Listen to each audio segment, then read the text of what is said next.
Look how fast it goes from 1711. The road exists. Okay. Look at this. Look at this. 1711 road exists. Boom. 1717, it's gone. Okay.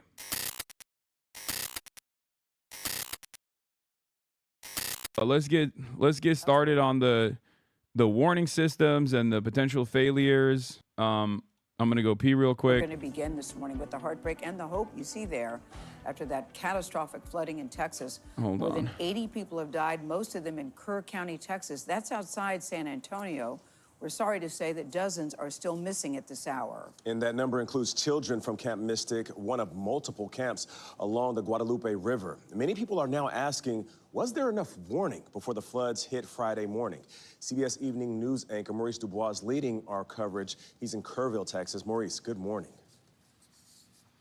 Nate, good morning to you. The Guadalupe River just about 100 feet behind me here, but on Friday, at this very time, it was nearly 100 yards over its banks here, well above me and well beyond where I'm standing, uprooting all kinds of trees, leaving behind a trail of debris.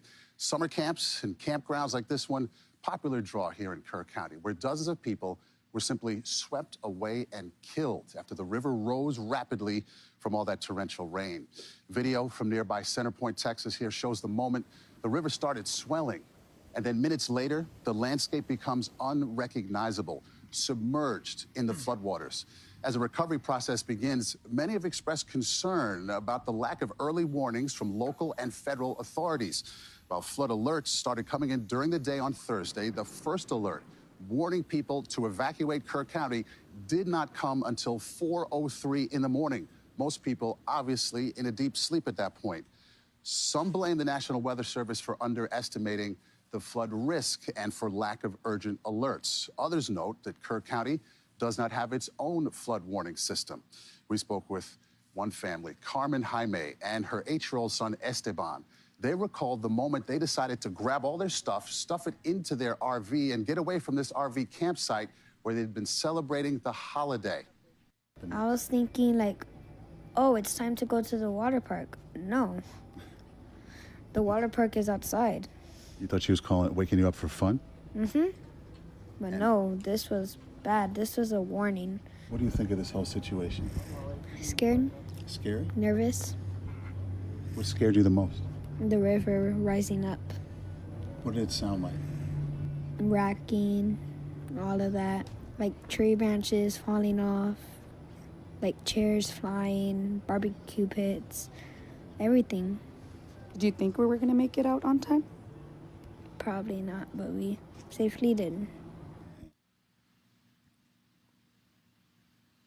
Brave little boy. His mom there, she has been a science teacher. She told him about the power of Mother Nature, and now they actually witnessed it firsthand, and they're simply trying to process it.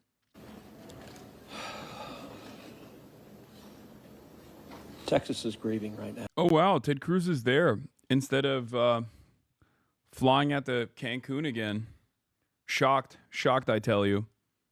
I guess it's because his house is not at risk of flash flooding, so he didn't have to escape. Shocking to see him actually doing his job. Yeah, maybe he had a layover. Yeah, maybe the flash floods actually didn't let him fly out with his private jet or something. Yeah, here, people don't understand how fast this developed. A time-lapse video provided by an eyewitness showed floodwaters rising over a causeway in Kingsland, Texas, completely submerging it in the span of a few minutes. Just so you understand. And we've covered this over the course of the past couple of days pretty extensively. 26 feet in like 4 minutes. But one of the issues with these kinds of like flash floods and whatnot is that oftentimes you get warnings and nobody takes them seriously. And usually it doesn't happen this fast. But the reason why people don't take them seriously is because like you get them all the time. Like I've gotten flash flood warnings in Los Angeles and it's led to nothing, right? And I don't know. I mean, here, let's take a look at this just so you understand. That's Llano River, not Guadalupe, but yeah, same principle.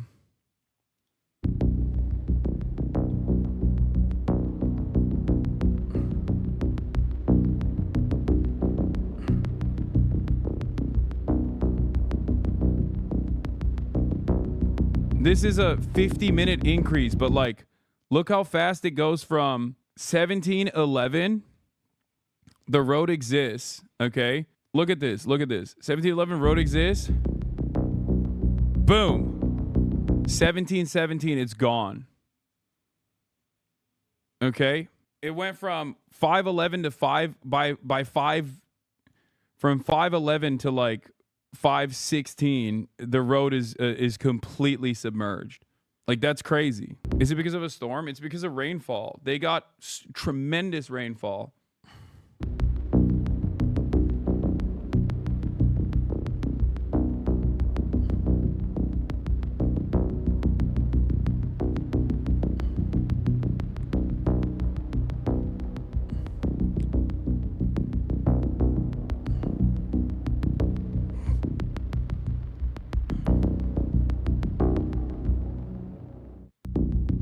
It's basically like a dam collapsing. Like that's what it feels like. Yeah. The issue is there's massive drought. So then there's already massive drought. So then the environment is like the environment is already susceptible to flash floods for that reason. And then there's massive rainfall that follows after the massive drought, and the ground can't soak up the water fast enough. Okay? And you create this incredible condition where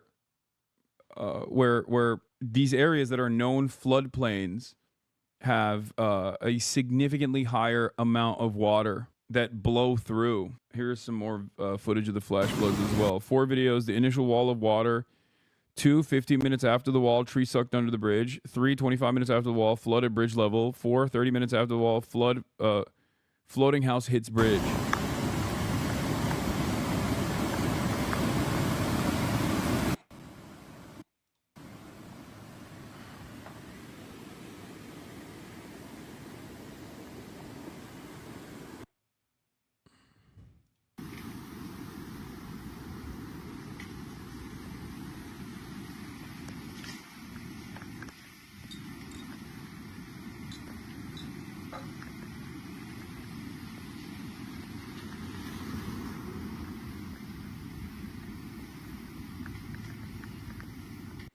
If you want to understand why the soil was struggling to absorb the water, try watering your houseplants that you forgot about and watch how the soil and water behave. Yeah.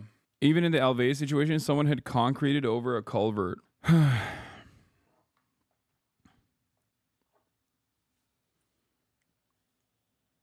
This is also going to be an increasing problem whenever Nestle has sucked up water table dry to fill those bottles they sell us.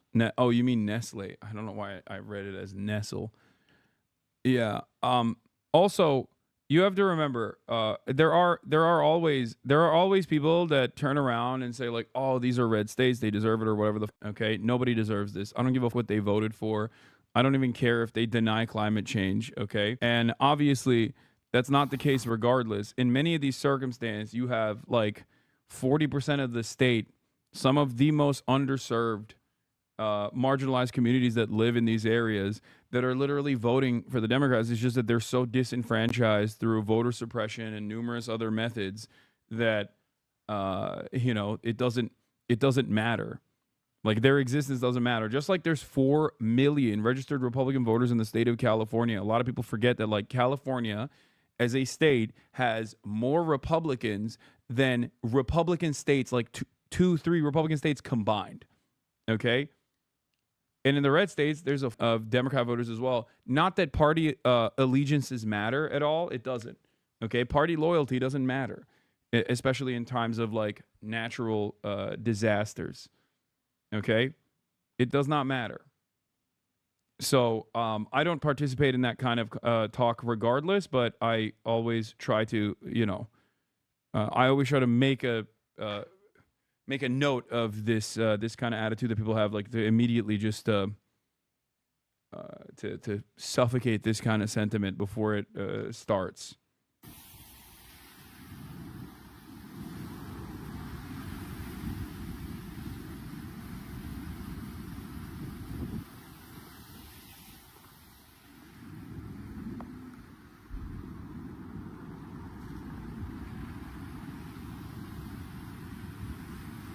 It will matter to Trump, though. He will dictate it as if a state gets help based on state voters, sadly.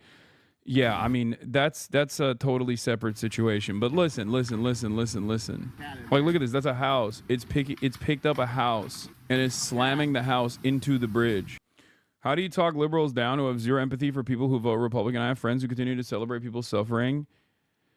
I mean, a couple things. One, liberals are very aware of I guess, like, marginalized people living in these places. This is an instance, like, these states not turning liberal is also a consequence of, like, voter disenfranchisement and not like some kind of issue with the morality of the people. Okay, so understand that first and foremost. Secondly, there are millions of people that, including children, but also millions of people that are in these states that already vote liberal and also have oftentimes in these areas a higher density of black and brown people as well in these areas. What is voter disenfranchisement? Gerrymandering, making it seem as though or creating an environment where your votes don't matter at all, even if you are a Democrat or a leftist in a deep red state, creating new barriers that get in the way, creating new barriers and unnecessary hurdles that get in the way of voting. There are many different ways in which Democrats in red states and in red districts, depending on gerrymandering, could actually swing a state, but they can't. Not that it matters. Like I said, I don't personally care about the voter, the ideological background or the types of voters that are getting destroyed in a natural disaster. Just like I always advocate for universality unconditionally when talking about what must be done in terms of, like, social safety nets, in terms of, Medicare for all. Okay? This is the same principle, especially when everyone gets cooked in this process, everyone gets destroyed in this process. And it's very important for people to understand that. And it's important for people to also make an argument that isn't like weirdly unsympathetic for no reason, especially when this should be an opportunity for people to educate people. This should be an opportunity to be like, first and foremost, it should be an opportunity to lend support and then educate people. Like, that should be the goal here. Like, this is yet another crisis that was avoidable. Okay, these things, like, we have the capacity to create successful prevention methods. We have the capacity to harden our infrastructure. We don't do any of those things. Okay, so get mad at the real people that are get mad at the people who are actually responsible for these deadly events, rather than victims of said deadly events. I don't share your optimism, unfortunately. Well, you should. You should suck it the cup. Even from a cynical sociopathic perspective, you should act as though you are empathetic, even if you're not, because it is utterly unproductive. Not only is it immoral, but it's also utterly unproductive. So suck it the cup and talk about how these are issues born out of climate change, and if we can't even handle the realities of climate change, we at least have to work to harden our infrastructure and to make sure that we limit the damage that these once-in-a-lifetime extreme weather conditions create. On the other hand, you have Republicans who are actively working on conspiracy theories, trying to move people's attention away from the real issues.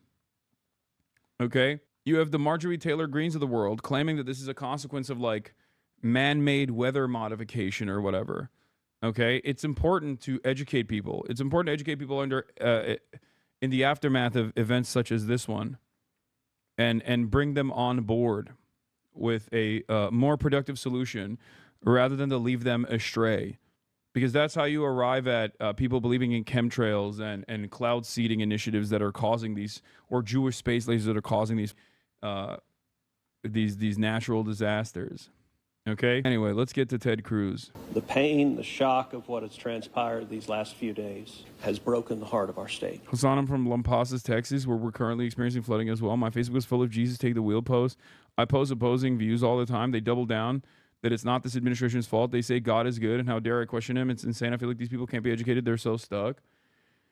Yeah, but for every person that you feel like can't be educated, there's definitely still going to be people that recognize that these things are happening way more frequently, and they've noticed that they're happening at an alarming rate and an increasing frequency and increasing magnitude in their lifetimes. And there's always someone you can convince. You should never give up on convincing people on what the truth is, okay? I don't, and you shouldn't either. Can you imagine if I was like, what are you going to do? Get these people. If I just did that, I mean, that undermines everything that I seek out here. That undermines everything that I want this community to do. You feel me? So let's continue. As of yesterday, the confirmed death. This sociopath is like trying to come across as. This sociopath is trying to come across as though he's like empathetic here, which is crazy. Toll was 82, and those numbers are continuing to go up. The children, the little girls who were lost at Camp Mystic. That's every parent's nightmare. Yeah, also, this is a point as well, obviously. A common progressive fantasy is that once conservatives see the consequences of climate change, they will have some sort of come to Jesus moment, but it's always pretty obvious to people paying attention that they are just going to blame it on deep state flooding tech and learn nothing. But I think this is a defeatist attitude to have, because for every 5 people that will do this exact same thing, there will be 3 people that can be convinced. So you have to work every single day to convince those 3 people, to find those 3 people and convince them. Okay? I think it's unproductive to just like harden your stance. It's unproductive to harden your stance and just be like, well, you voted for this, have fun with it, especially when plenty of people there did not vote for this at all. And even the people that did vote for this are they're obviously first and foremost victim to the horrifying nature of these sorts of disasters, but then they're also a victim to the misinformation from the start. You all have family members, immediate family members, who are stuck in this incredible misinformation vacuum, you know? Think about it like that. Think about trying to convince those people, your loved ones, because you never know, you know? You never know. One day something might stick. And I know that the government is never going to engage in this sort of like deprogramming, and that's already a scary thing to say to begin with. You know, people will go, oh, you mean camps? You want to do re-education camps or whatever, right?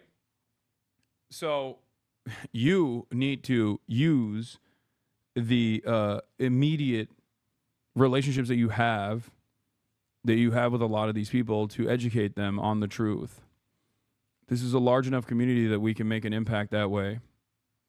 No matter how marginal, it's still significant. That's why I don't shy away from talking to people directly where they're at anytime I can. Now, of course, I still have my moments. I still have my angry moments where I just like pop off. But otherwise, it's always good to try and engage in messaging discipline and to be cool, calm, and collected, and use it as an opportunity to teach people. Every mom and dad, last week, we were picking up our daughter. Hasan, left side question. Why you let people speak ill of your name for this long? That's crazy. What are you talking about? Who gives a shit? From camp here in Hunt. Our girls have gone to camp here for a decade. The Hill Country is an incredible part of Texas, part of the country. The natural beauty here is incredible. The camps that have raised generations of little girls and little boys and instilled character and love and faith are extraordinary institutions. And I'll tell you, the pain in our state, and it's every part of the state. You've got Texans from all over the state who were here celebrating the 4th of July. A week ago, the celebration, you're dropping your little girl off at camp, your little boy off at camp, you're celebrating Independence Day. You know that your child is going to be swimming and canoes and horseback riding and doing archery and making lifetime friends. And then suddenly it turns to tragedy. With the last several days, I've spoken to multiple parents, scared out of their mind. Do you know anything? Where is my daughter? There's still 10 girls and 1 counselor from Camp Mystic that are unaccounted for. and the pain and agony of not knowing your child's whereabouts, it's the worst thing imaginable. But I want to say, in the face of all of this, it is simultaneously inspiring. Every time there's a tragedy, every time there's a natural disaster in Texas, Texans come together. Texas is a big state. We got 31 million people, and we have hurricanes, we have tornadoes, we have wildfires. Tragedies hit this state, natural disasters hit this state, and without fail, 100 out of 100 times when that happens, we see Texans coming together, helping each other, engaging in acts of heroism. There have been over 850 high water rescues since this flooding began. 850. Cruz a bad actor? I know. I mean, he's both a nefarious player here and also responsible. I met a new girl who believes in weather machines and all the classic conspiracy theories, but she's from a small town in South Dakota. She's lived her whole life. I don't blame her. Many of these people are nice people, but just misguided and are in an echo chamber of misinformation and wrongly placed anger and fear. Exactly. Exactly. Especially when you can like directly point to some of the initiatives of this government. This is part of the reason why I feel like I'm repeating myself a lot, but this is part of the reason why I get mad at the Democrats. Because Democrats should be, one, immediately helping in the recovery and relief efforts, which they are, but also simultaneously speaking from every podium, every avenue available about how cutting the National Weather Service and cutting NOAA and the defunding and the austerity that this government is engaging in is so devastating, is so deadly. People are still going to obviously talk about how, this couldn't be prevented. It's a natural disaster. There are systemic reasons as to why these natural disasters that are supposed to be once in a lifetime are happening with higher frequency, right? There's obviously that, and that should be talked about. Climate change specifically in this context. But then there's also the prevention and the infrastructure hardening that needs to happen, knowing full well that the magnitude and frequency of these extreme weather conditions, extreme weather events are increasing at an alarming rate. It's no longer once every 100 years. It's no longer once every 50 years. It's not even once every 25 years. It's not even once every 5 years. It's happening yearly. And at that point, it's just a normal part of existence. And we have to, at the very least, create some sort of protection to make sure that we protect people and to avoid unnecessary deaths. And it's not just happening yearly. Yes, it's happening multiple times a year as well. It's like, that is the reality. And then on top of that, at the last stage, we talk about the recovery and relief. Okay. There's also that aspect of it, because on the recovery and relief side, the Trump administration is cutting FEMA, reallocating FEMA resources to immigrant detention centers, to build immigrant detention centers like the Alligator Auschwitz that they build in Florida. They're utilizing the National Guard they're federalizing the National Guard, or utilizing the National Guard to work in these these kidnapping operations of your neighbors, utilizing the Marine Corps in this way. It's our priorities are completely out of whack. It's completely distorted. It's completely busted.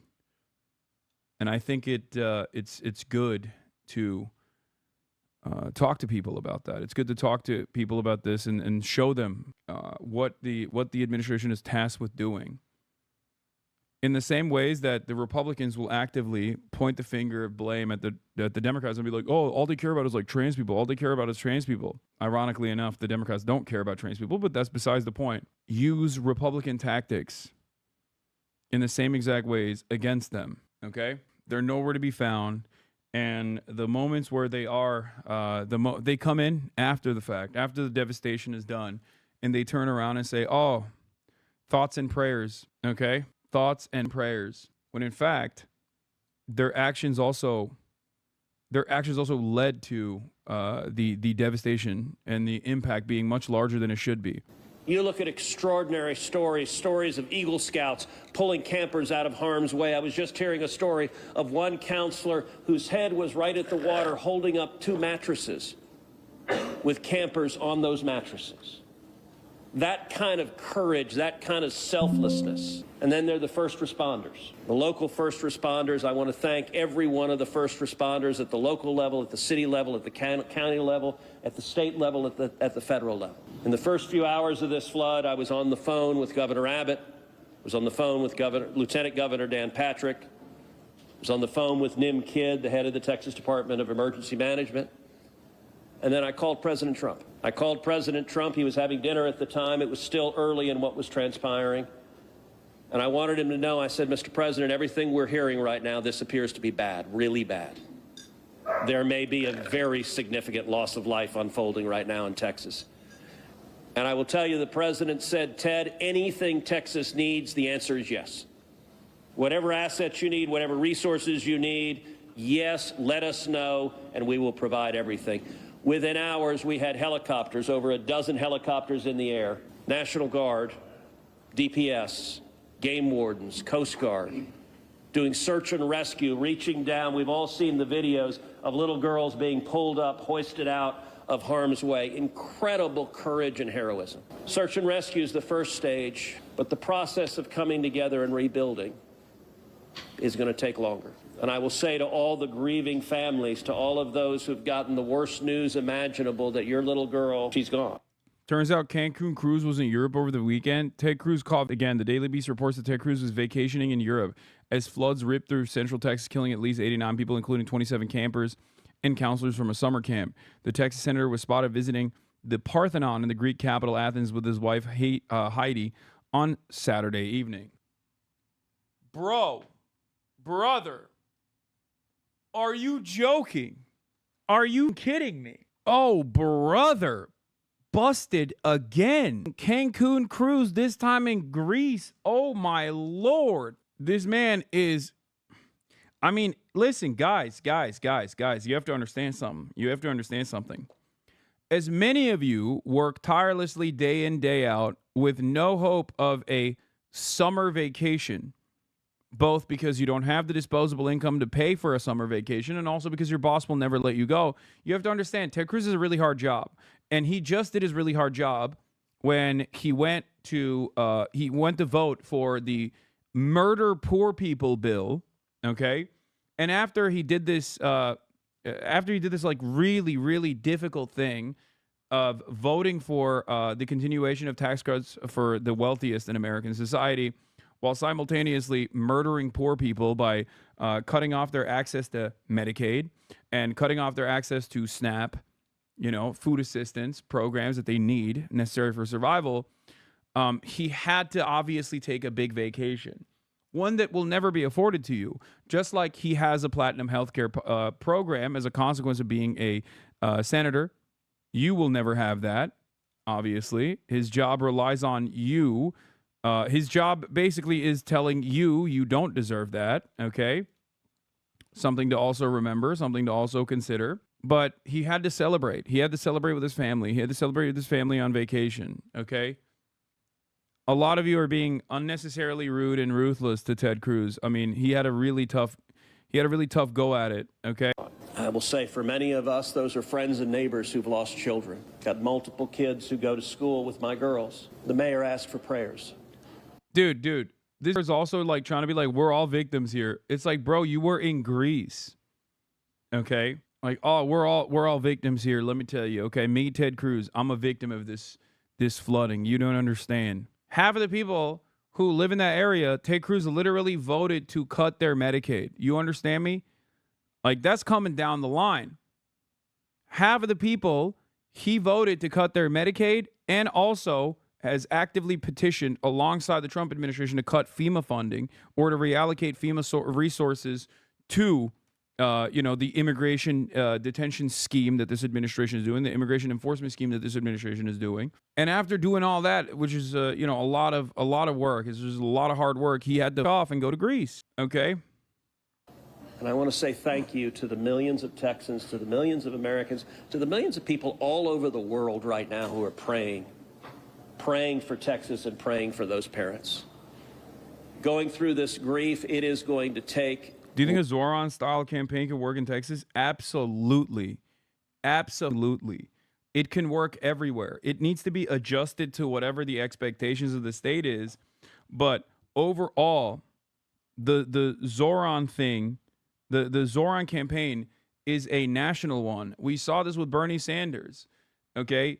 Because Zoran, like the optics of Zoran in New York work because New York is a immigrant city, okay?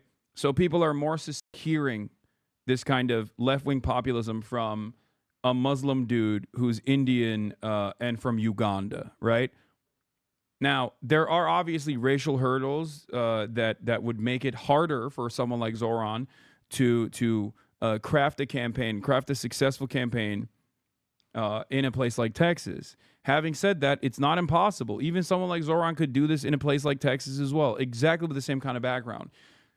But like I said, it's not Zoran's background that's important here, okay? His background can be a hurdle, make it harder to communicate effectively to as broad an audience as possible, especially if they're just like straight up racist, or if you have like a female candidate, they have to overcome misogyny. You know, like these are things that just make it harder, but that doesn't make it impossible.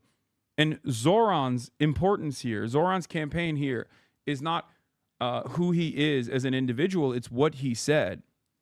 Okay, he was able to make people realize that there is an alternative method out there from a campaign that actually puts people first rather than the interests of corporations and the wealthy. You can absolutely do this everywhere. Okay, there are versions of this that even in places like Texas that have started a fire, like the Beto O'Rourke campaign. If you look at it, like the initial Beto O'Rourke campaign that was like an underdog story was cultivated around the same kind of progressive messaging, had the exact same door knockers. There's a lot of people in this chat that live in Texas that probably found themselves awash with the Beto O'Rourke method and the Beto O'Rourke movement. Now, what he became shortly thereafter was obviously another establishment machine politician, and it failed spectacularly.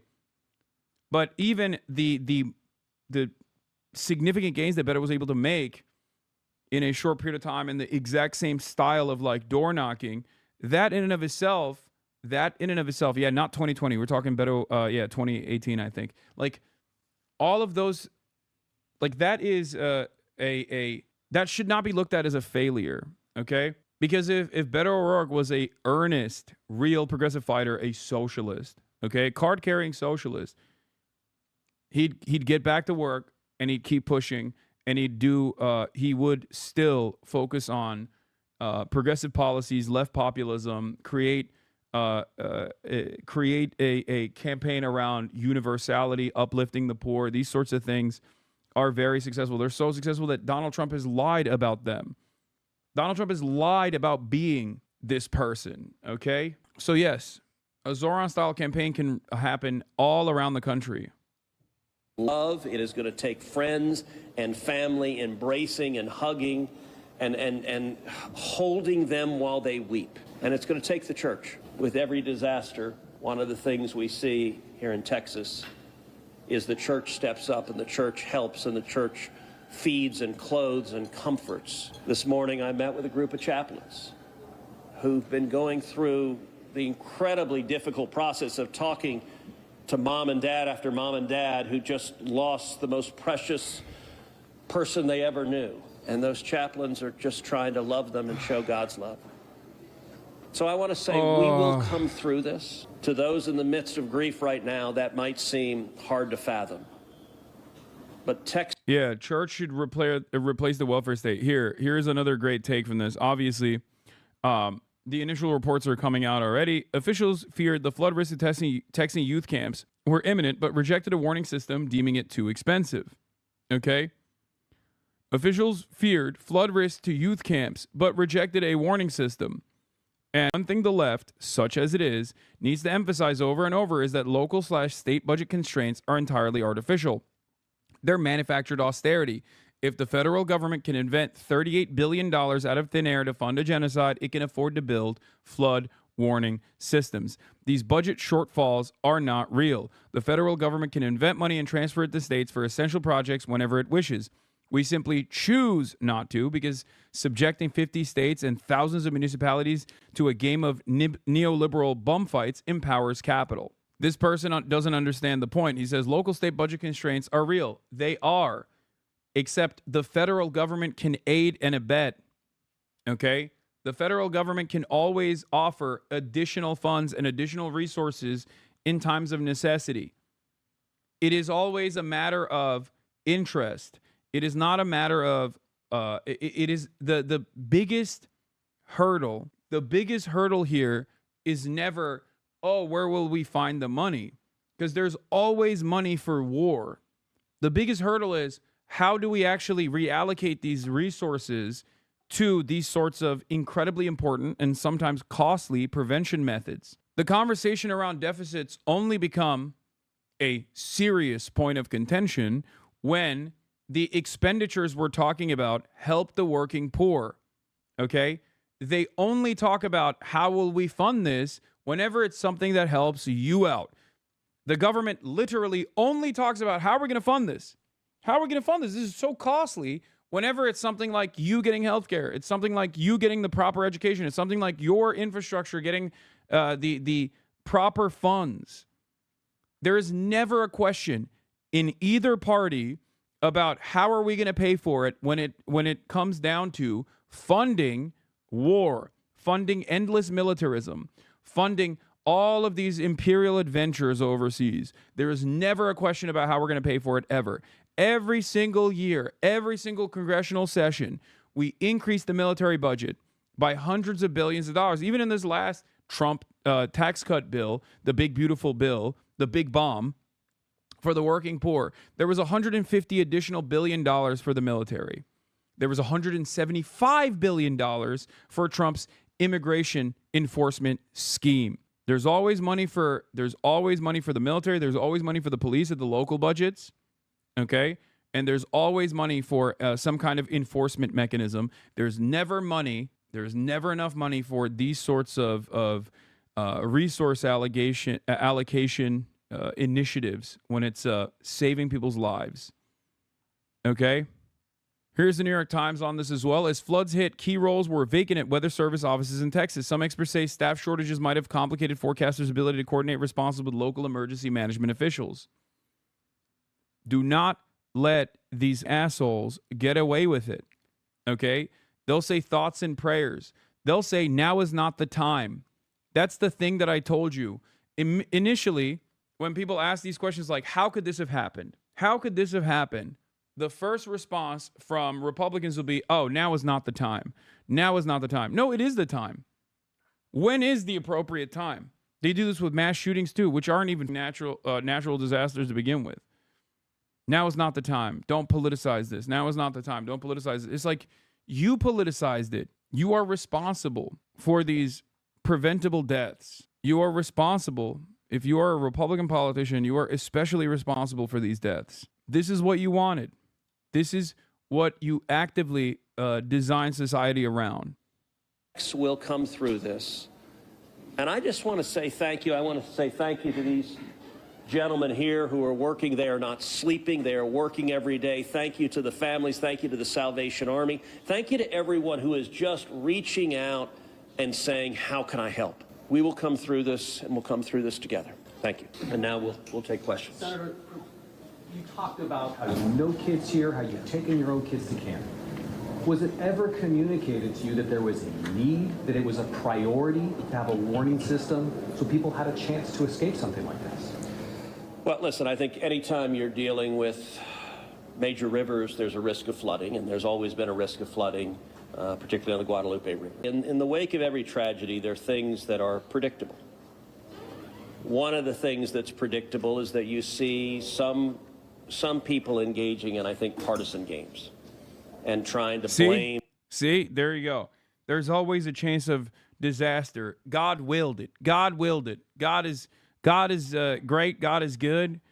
We don't know the ways in which God works, but don't politicize it. I told you, right on script.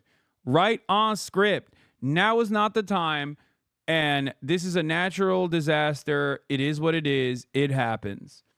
Okay? Dude, the entire purpose of mankind that has been able to go to the moon, that has been able to build ginormous dams, that has been able to build massive skyscrapers is to overcome nature, okay? And yes, part of that hubris is what's causing these kinds of extreme weather events to take place because of anthropogenic climate change. But there is still so much more that we can do, okay? There is still so much more that we could do in terms of proper prevention. Not building campsites and not building campsites around, for example, a riverbed. Or if we do, ensuring that we have the proper resources allocated to warning systems. Bro, we can conquer a little rain, I think. I mean, this isn't that. This wasn't a little rain. That's the whole point. That's why I gave like the Pompeii example, where it's like we just keep rebuilding in the ash cheeks of a volcano over and over again, and then the volcano explodes and the lava takes over the city, and then we rebuild the city once again, and we say, it won't happen again. It won't happen again. And we don't even monitor the tectonic activities. We don't even we underfund we underfund the warning systems ahead of time so that there's no evacuation. We just refuse to learn any lessons from any of this, and it's so devastating. Sorry, 10 missing now. How many dead? There are more than 80 people that have died so far. Political opponents for a natural disaster. And you see that with a hurricane, with a tornado, with a wildfire, with this flooding, where people immediately say, well, the hurricane is Donald Trump's fault.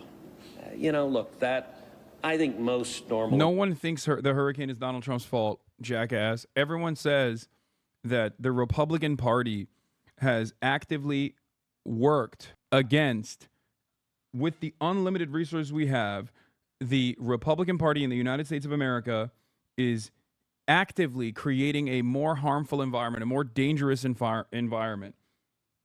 I don't think that people behave in the ways that they're claiming. That is the Republicans that will say, oh, the hurricane is Joe Biden's fault. Okay? Nobody says natural disasters are a direct consequence of like whoever the president is, unless you're a Republican and the president is a Democrat. Okay? They say these things are happening with a greater frequency and greater magnitude. We have to have the proper resources allocated to prevention, to infrastructure hardening, and to proper warning systems.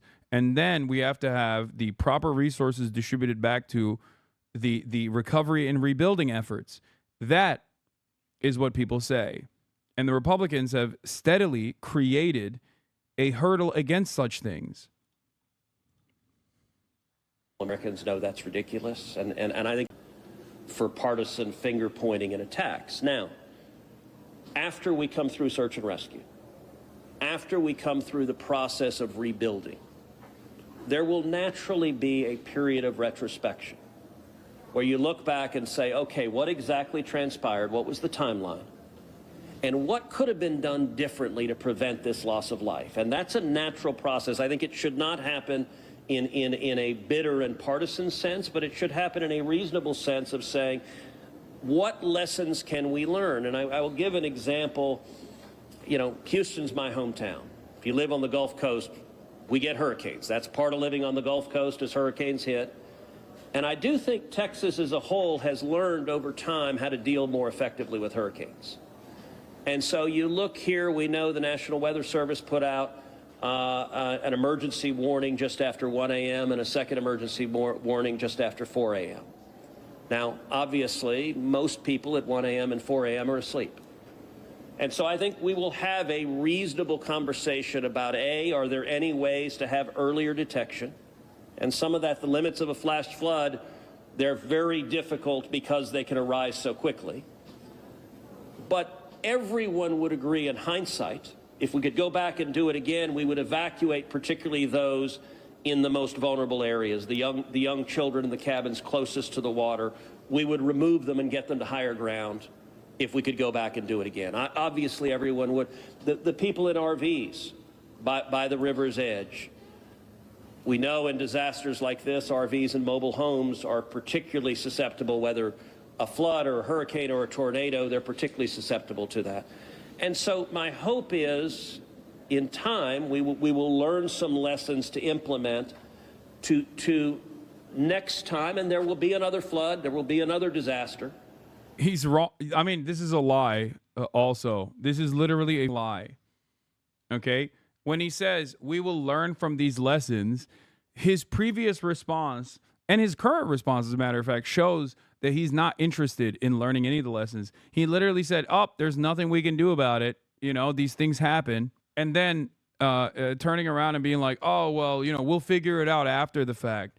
We'll figure out what went wrong here after the fact. It's like, no, you're just pushing it down when it's no longer important in the public's eye, when it's no longer newsworthy. This is a defensive posture against, this is a defensive posture that is the opposite of problem solving, okay? An issue happens, people seek out answers when it is the most prescient, and these guys desperately move the attention away and delay with the hopes that they don't ever have to answer these questions, okay? He's not lying. They'll learn what other publicly funded services they can cut, maybe the emergency text warning system next. Republicans have become so ghoul-like. I mean, they've always been like this, chatter. Yeah, you mean salient. Sure, salient's a better word. Yes, salient. When the issue is most salient.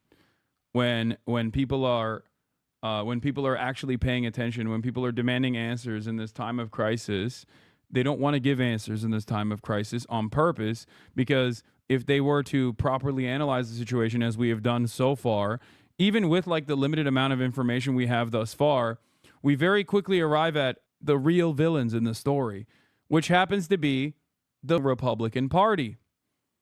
Okay? The people that are actively underfunding these systems of prevention, alerts, and analysis. Next time there's a flood, I hope we have in place processes to remove especially the most vulnerable from harm's way. But I think that's going to be a process, full examination of what happened and how can we implement processes better in the future to prevent this same loss of life.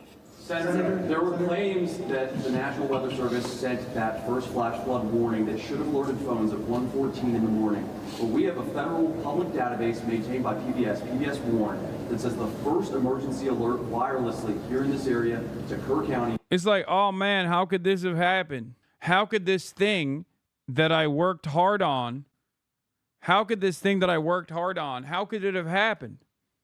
I didn't realize when I cut the funding and advocated to cut the funding by cutting the fat, by trimming the fat in the federal government, that these already underfunded resources comprised of woke gay scientists were actually doing woke gay science in the form of figuring out when how devastating flash floods might look like. I don't know how this could have happened. Guy who literally is responsible for it. It was not until after 9 a.m. That was more than 4 hours after the severe flooding had come to this area. Did you know that? Have you seen that? And what's your response, knowing the state and... Yeah, look, he said the same thing in 2018. Senator Cruz, we will rebuild together because that's who Texans are. Surveys, flood damage in Burnett and Llano County urges Texans to heed warnings from local officials. When asked about the rebuilding process, Senator Cruz noted the bipartisan cooperation of the Texas delegation in the wake of Hurricane Harvey and the more recent flooding events. I'm amazed at the bipartisan cooperation we saw in the wake of Harvey. Harvey now goes down in history as the second most costly natural disaster in U.S. history, and we have bipartisan cooperation. First concern is getting people out of harm's way, Senator Cruz said. If there's more flooding that comes, and some of the weather reports suggest they may be coming, then please take seriously if an evacuation order is given. Don't risk it. Don't think that you can make it through. They have the script. They have just the same script that they hit over and over again, every single time. Every single damn time. It's like the same script that they hit. Same footnotes. Same bullet points. Thoughts and prayers. God is good. God is great. How could this have happened? We will figure out how this could have happened, and we'll make sure that it doesn't happen again, as they literally work to make it happen again and again and again and again, and make things worse in the process. And NWS in recent months by this administration. So I don't know the source for what you're saying. All of the public reporting I've seen is that there were two alerts that went out, one just after 1 a.m., one after 4 a.m. You know, I can tell you, I talked about the partisan finger pointing.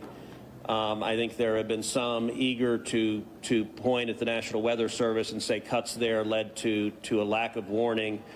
I think that's contradicted by the facts, and if you look at the facts in particular, look. Direct question. Let's see. A.m. one after 4 a.m. You know, I can tell you, I talked about the partisan finger pointing. I think there have been some eager to point at the National Weather Service and say cuts there led to a lack of warning. No, those cuts were good. Those cuts were good. We saved so much money. Excuse me, sir. Talking about these cuts, you're kind of making it seem like I need to take accountability for things that I've advocated for, and I don't like it. How dare you, sir? This is not time for partisan finger pointing, sir. These cuts were good. These cuts were great. We need more of them. Also, how could this have happened? I don't like the facts that you are presenting to me. Yeah. Texas Observer, Trump's Doge cuts are a Texas-sized disaster. Okay? This came out on July 3rd, 2025. Reckless agency layoffs and the dismantling of federal relief programs could leave the Lone Star State in peril. This was before the fucking flash floods. Right? I think. Like right before. A day before the flash floods happened, they were like, this is a ginormous issue. President Trump's commitment to energy dominance would seem to be good news for the Texan economy, but in the administration's reversal of environmental policies, including via the chaos of the Department of Government Efficiency trashing federal agencies, it is easy to overlook changes that are of particular importance to the state. On the one hand, our increasingly smaller window of short-term profit seeking seems to be in the direction, it seems to be focusing in the direction of accelerating fossil fuel production. Okay. And Texans are like, hell yeah, baby. Let's suck the earth dry. Ironically enough, that leads to more erratic weather conditions, more extreme heat, more extreme drought, and then also more extreme flash flooding incidents like the one that we just saw. And then on top of that, because a lot of these resources, as I've detailed out, as I showed you in the Project 2025 reporting on this, okay, the reason why they're cutting these initiatives is twofold, the NOAA and NWS. It's twofold because those woke scientists are actively tasked with identifying climate change. Like their job is to literally look at this and say, things are going to get worse. But that's too alarmist for these people because they have to keep lying to the public and make it seem as though climate change is not real, that it's a hoax, that it's made up, and it's woke, right? It's woke and gay. So they want to cut it for that reason because it undermines their overarching agenda of focusing on fossil fuel production. Part of that is because China has complete dominance over the renewable energy sector. So we have to do everything in our power to continue working on drill, baby, drill mentality. That's good for Texans in the short term, at least like the way that they see it. But then also, their second reason is because they want to privatize the NWS so that someone who is close with the administration, another wealthy dipshit, can basically take over the NWS, which provides a service that is an absolute necessity for all aspects of commerce so that they can paywall this stuff. And privatization of this sort, as we have seen time and time again, only leads to less efficiency. Okay? Efficiency that a capital owner understands very different than the efficiency of a service. The service diminishes, the service gets worse, but they make more money. The efficiency means someone can make super profits in the process. What a capital owner believes is efficiency is not necessarily good for you, the average person, okay? A lot of these things that the government is tasked with doing basically have to work invisibly. Like they have to work, and they're working they're working in a way where you don't even realize that they're working at all times. Okay?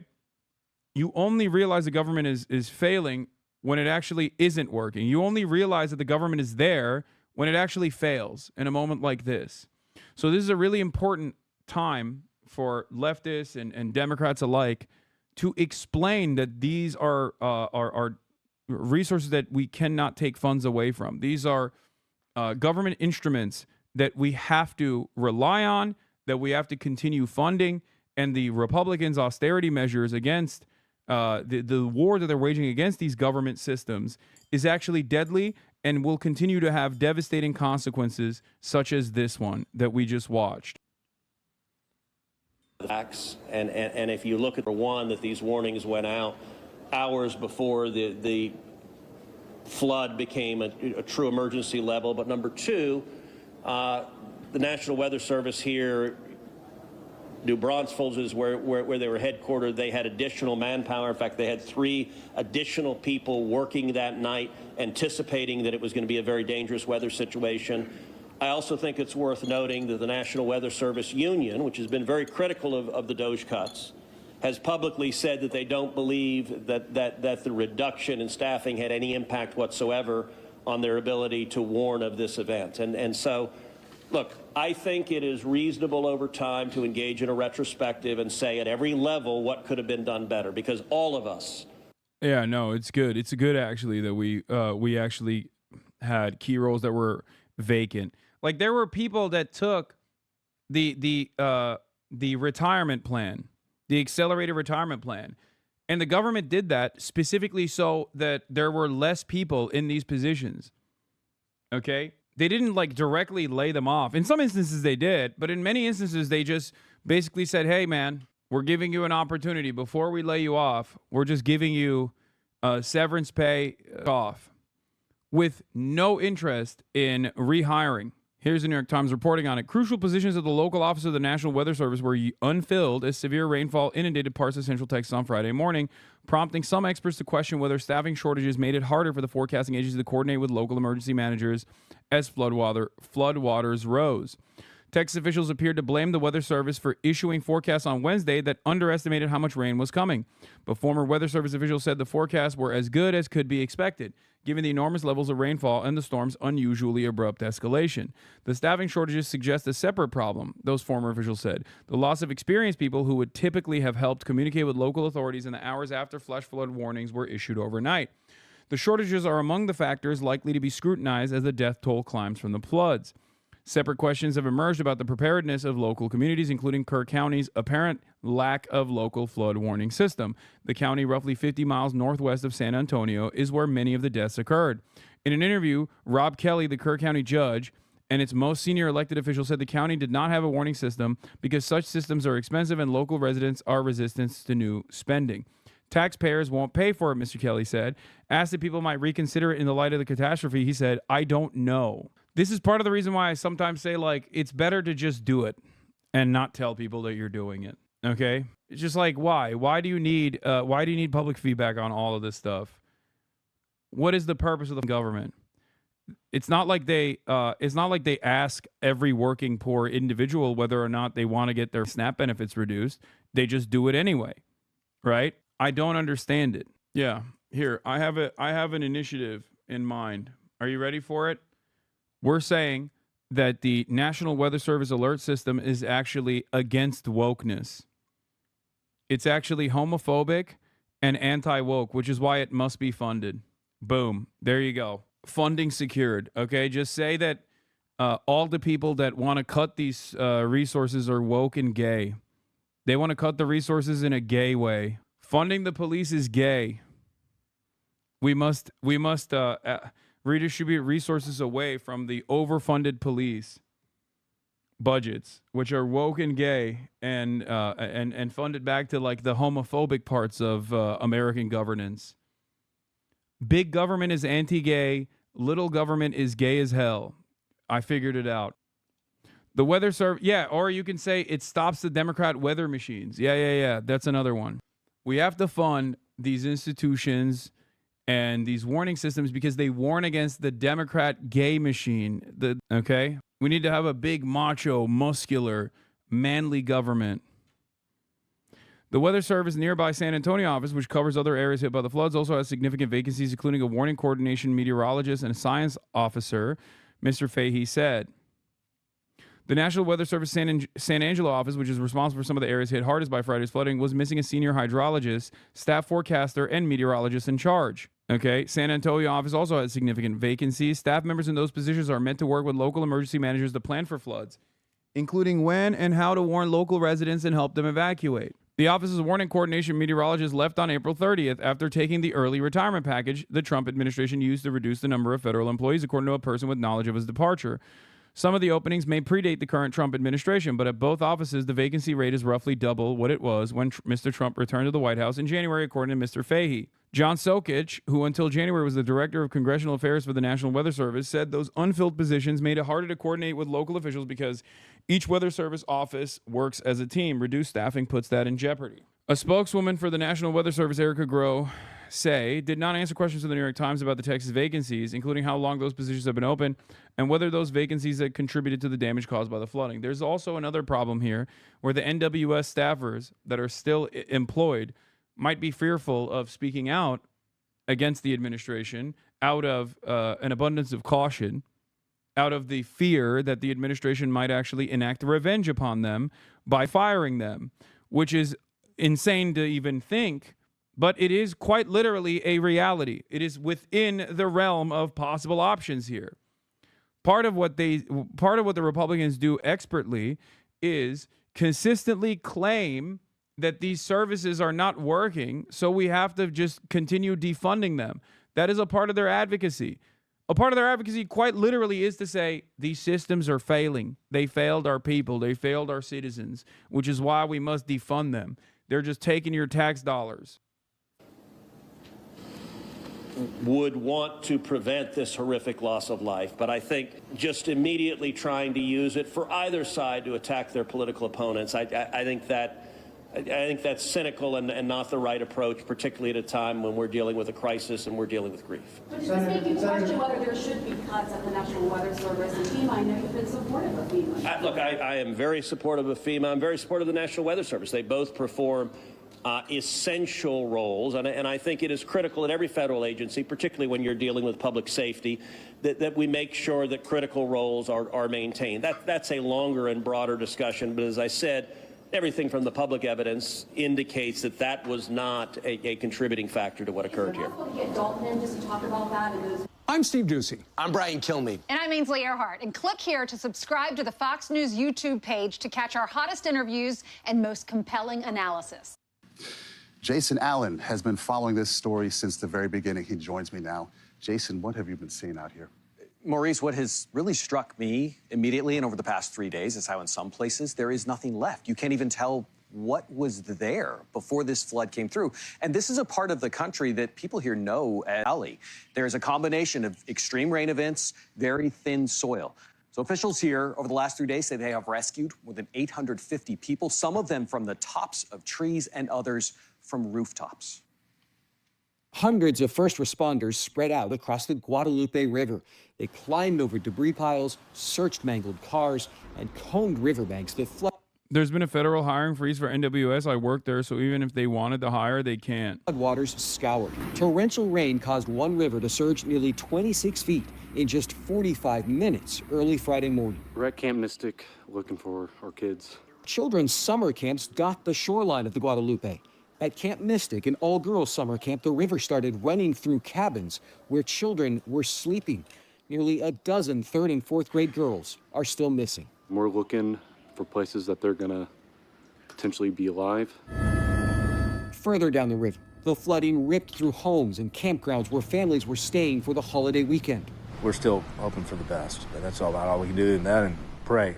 Brian Blackbird came to the house his family owned, looking for signs of his sister and brother-in-law, Beth and Hutch Bryan. They had friends staying with them. Only one escaped. He said he and Martha made their way, fighting the current around the house, and that's when she got swept away. Amid the heartbreak, incredible stories of survival. All of a sudden, we just hear somebody say, "Help, help!" Sisters Natalie and Emily Rayford said they spent 20 minutes trying to pinpoint those screams. Then they said an 8-year-old girl who had floated 6 miles from Camp Mystic appeared from a pile of debris. Did you ask her what had happened? How she was able to make it? Yeah, we asked her what happened, and she said that her cabin was flooding and someone opened a window and she just flew out of it. The sudden rush of water reached this RV park, packed with campers. Everybody on the level where the water is in right now, they were barely getting out with their pajamas on and their dogs. And their Lorena Guillen said in the rush to wake people up, they could only watch helplessly as one family was swept away. Just hearing those kids screaming, it was very, very difficult. Texas Governor Greg Abbott said no one anticipated the severity of the storm. The moment in time when they knew the magnitude of the water, it's a difficult decision whether or not to begin. It's pretty crazy to think, but it's pretty crazy when you think about it. But like, Republicans do actively work against the best interests of the public in every aspect of governance. Someone in the chat was talking about like harm reduction initiatives for safe injection sites. Like they literally are anti-human, anti-welfare, anti-humanity in general. They're pro-capital, pro-profit, and anti-human for every single issue. I'm joining the side of cancer on the war on cancer. I'm joining on the war against COVID. I'm joining the side of the natural disasters and the war against climate change. I'm siding with climate change every single time. It is insane. But because this kind of death is often, as we've talked about before with Luigi Mangione, social murder, most people are oblivious because it's not immediate. It's just like you don't see it as like action reaction. You see it as like something that is totally out of people's hands. It's crazy. Evacuating people or not. Okay, thanks. Despite deadly floods here in the past, there are no outdoor warning systems here, no sirens. Instead, people rely on predictions and forecasts from the National Weather Service. Now, local officials debated adding a system back in 2017. They held off because of the cost of that system. Maurice, President Trump expected to visit the area on Friday. Okay, Jason Allen, thank you so much. Extraordinary stories there. Now then, Texas preparing for more heavy rainfall after at least 82 people, 28 of them children, killed by flash flooding over the course of the weekend. Many more remain missing, including 10 children and a counsellor from a summer camp, as the search continues for survivors and bodies. Here we go. Once again, British newscasters covering the horrifying events that are unfolding in America from afar, like we are, like they're watching, National Geographic, a classic. Authorities say 850 people have been rescued so far. Well, Donald Trump has denied that federal government cuts, including to the agency overseeing the National Weather Service, may have impacted the response. The US president also said he may visit the state later in the week. It comes as authorities warn residents in Texas to prepare for further bad weather. We will remain 100% dedicated, searching for every single one of the children who were at Camp Mystic, as well as anybody else in the entire riverbed, to make sure that they're going to be recovered. There are dangers over the next 24 to 48 hours that could pose public safety threats to people in these regions. There is heavy rainfall that's already occurred, and there's more heavy rainfall that's expected that will lead to potential. Well, we're now starting to hear from survivors, including this woman who's spoken about the harrowing experience of having to flee with just moments to spare. Honestly, if my husband hadn't been awake, I think it could have been a different story. We were worried about leaks in the RV with the heavy rain, and he heard screaming outside and came and woke me up immediately, and we had to be out of there in about 10, 15 minutes. The hardest part was there was a little boy who started floating downstream, and he was screaming, asking for help, but there just wasn't anything anybody could do at that point. We're also learning more about the people who died in this tragedy, including 8- and 9-year-old girls at Camp Mystic, just feet from the Guadalupe River. The pictures we're showing you here show the inside of cabins at the camp. After the floodwaters rushed through, you can see everything is covered in mud. It is not clear whether the girls in these cabins were able to escape. Janet Shamlian is downriver from here. She has been gathering stories about what happened. Janet, good morning to you. Maurice, good morning. You can only imagine the anguish and the heartbreak as some families are still waiting on word of their loved ones. And the moms and dads who dropped off their little girls at Camp Mystic, some just a few days earlier, thinking these girls were about to have the summer of their life. Even though it has been 3 days, for those who haven't heard, you know, they are holding on. Yeah, GOP cycle. Cut funding, ruin lives, pray hard. Rinse and repeat. Devastation takes place, rinse and repeat. Out hope this morning. This is the aftermath of unimaginable tragedy. Devastated bunkhouses at Camp Mystic, where some of the girls who went missing were staying as floodwaters engulfed the grounds. 8-year-old camper Linny McCown of... It's crazy to think, like, we're doing this kind of child murder overseas. Okay, we've delegated the responsibility over to Israel, right? And a lot of our resources and funds go to that. And then at the domestic level, we're doing it to our own citizens as well. Like, these guys don't care about anybody, okay?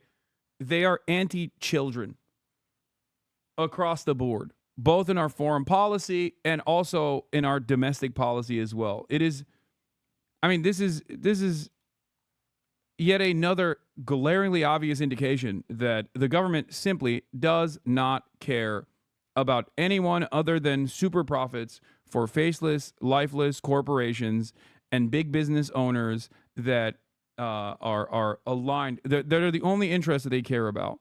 China breaks more records with surge in solar and wind power. Yeah, I mean, obviously, this is part of the reason why, as I said, this is part of the reason why, as I stated, the American government is going aggressively in the opposite direction of renewable energy. Instead of funding research and development that would make it more cost effective, that would make potentially make renewable energy the future of energy, we're moving desperately away from that because China already lapped us on that front. So the more China focuses on renewable energy, the more America moves away from renewable energy. Austin died in the storm, her father confirmed, as did 18-year-old Chloe Childress, a counselor from the Houston area who had just graduated high school, and Camp Mystic's longtime owner, 74-year-old Dick Eastland. Thank God my granddaughters are okay. Georgia Congressman Buddy Carter said his 2 grandchildren survived, but their cousin, 9-year-old Janie Hunt, died. She's related to Kansas City Chiefs owner Clark Hunt. God has wrapped his arms around her, and our thoughts and prayers are with all of those involved. It just started pouring in. We had to fight the door to get it closed. Christina Wilson said her fiance. Which one's cheaper, setting up flood detection systems or picking up kids' corpses? Kids' corpses, for sure. Actually, it's probably not. It's probably not cheaper, but in the grand scheme of things, it's kind of like this, okay? The calculation in the absence of government intervention, the calculation that like companies make in terms of safety and creating fail-safes and redundancies goes away because it's easier to make a cheaper alternative and cut corners in the production of airplanes, for example, and increasingly cut costs that way so you can keep driving up the profit margins, and then make this calculation that if people die in the process due to your elimination of safety measures, for example, ultimately, it's still more cost effective to let people die. And the same thing goes, and the same thing happens here as well. We need more tax breaks. We need to fund Israel. We need to fund military incursions overseas. We can't fund the safety measures because they're too costly. And they're banking on people's inability to pay attention to a singular issue and who is perhaps most responsible for said singular issue. What ideological force is responsible for these issues? They're banking on people's inability to understand who the villains are here. So then they just move on to the next thing. You have a lower baseline, which looks good in headlines, but you end up spending more with more debt because emergency spending is far more expensive. It's actually not more cost effective in the long term. I mean, this is the self-defeating aspect of capitalism. If you're hyper-focusing on short-term profits, or if you're hyper-focusing on a lower baseline in the short term, it doesn't matter what kind of devastation it creates in the long term. That's it. That's it. Like, when you think about it, this kind of devastation also, in the long term, destroys additional commerce from taking place. Okay, like people are predisposed with recovery and rebuilding. People are people are focusing on. I mean, they're not going back to work now. Productivity is diminished if you even think about it from that perspective. Yeah, shops and businesses are destroyed. It's the same principle behind like building a reliable railway system in this country. You don't want to do that because it's costly and expensive, but nobody even thinks about the investment and the return on the initial investment that would take place if you had a more robust railway system, if you had better public transit in cities, for example. Increasing foot traffic would increase commerce. But that's too long term. We can't think about that. 27-year-old Julian Ryan severed an artery in his arm as he punched open a window when floodwaters inundated their home in the community of Ingram. His family was able to escape. He was not. He had lost all of it, all his blood. He looked at me and the kids and my mother-in-law, and he was like, sorry, I'm not going to make it. I love y'all. In Kerrville, Emily Gutierrez told us her cousin Leo's house was swept from its foundation. She said Leo, his wife, and their 2-year-old son are still missing. As much as we want to pray and hope, there's only so much a human can actually hold on. All the muck, all the dirty water, all the trash, the trees. If the cars are flipped over and the houses are moved, what chance does human have? Indeed. And those are just a few of the lives lost. Let me tell you about some of the others. Reese Zunker. Reese was a high school soccer teacher from right here in Kerrville. 13-year-old Blair Harbor and her 11-year-old sister Brooke, reports indicate they were found clutching each other's hands, those girls from Dallas. 13-year-old Tanya Berwick. Tanya worked at Walmart in San Angelo, which is nearby. Friends say she was warm, determined, loyal. This morning, Maurice, here in Texas and across the country, just such profound loss. Truly, Janet Shamlian, thank you. Those stories. The victims of this tragedy range from young to old and include a family of 6 spanning multiple generations. We're learning more about the victims of the flood disaster and the survivors trying to come to terms with what they witnessed. I had to swim through a window and hold on to the meter box outside of the house. 28-year-old Christian Fell says he stood on the electric meter box outside his home for nearly 3 hours to stay alive. 27-year-old Julian Ryan died heroically, saving his kids by placing them on a floating mattress. Beloved high school teacher Jeff Wilson, who taught auto body repair. Not to be an annoying person, but it's so frustrating how there's always a lack of critical analysis, root cause analysis of these tragedies, and focus on the emotional impact that keeps Americans diluted of context. I don't even know if it's deliberate. I don't even know if it's by design. I suspect it is. But, I mean, that's where I try to fill that void to the best of my ability by covering this aspect of it, the human aspect of it, of course, the human tragedy of it, but then also explain to you how these systems are designed in a way where these sorts of preventable deaths take place.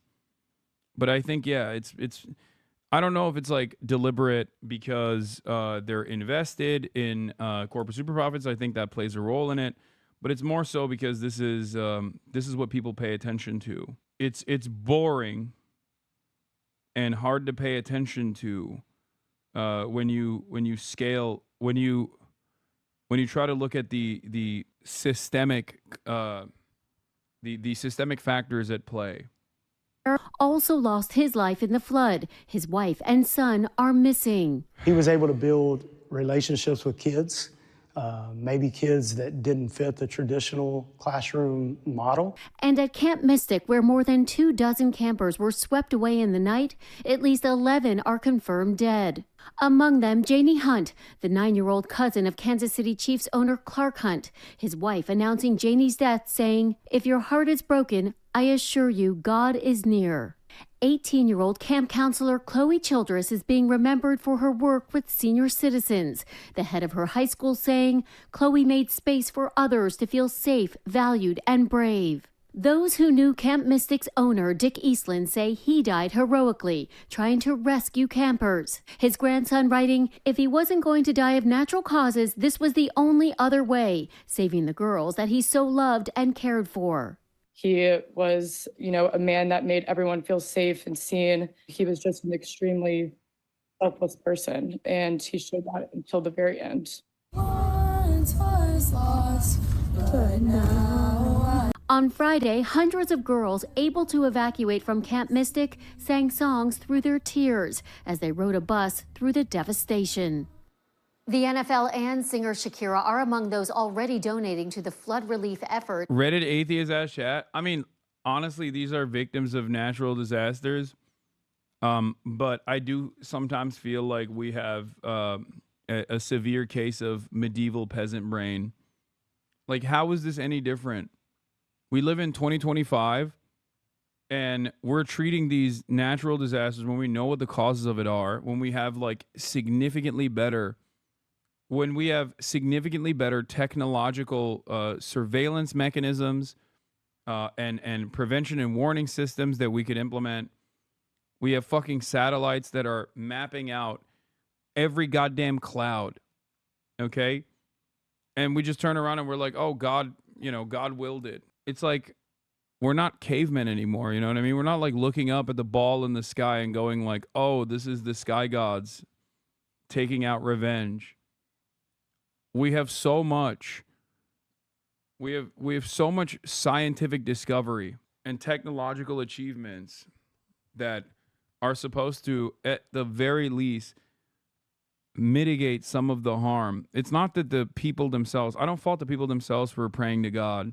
That's understandable in times of crisis like this. That's the purpose that religion serves. But you also have to still remember, beyond the grieving mothers that are saying this kind of stuff, who is understandable for them to grieve in this way, it's always important to analyze the incident and what contributed to it with cold, rational, logical thinking. If you want to help, donations can be made to the Kirk County Flood Relief Fund or to the World Central Kitchen. We welcome you back to CBS Morning.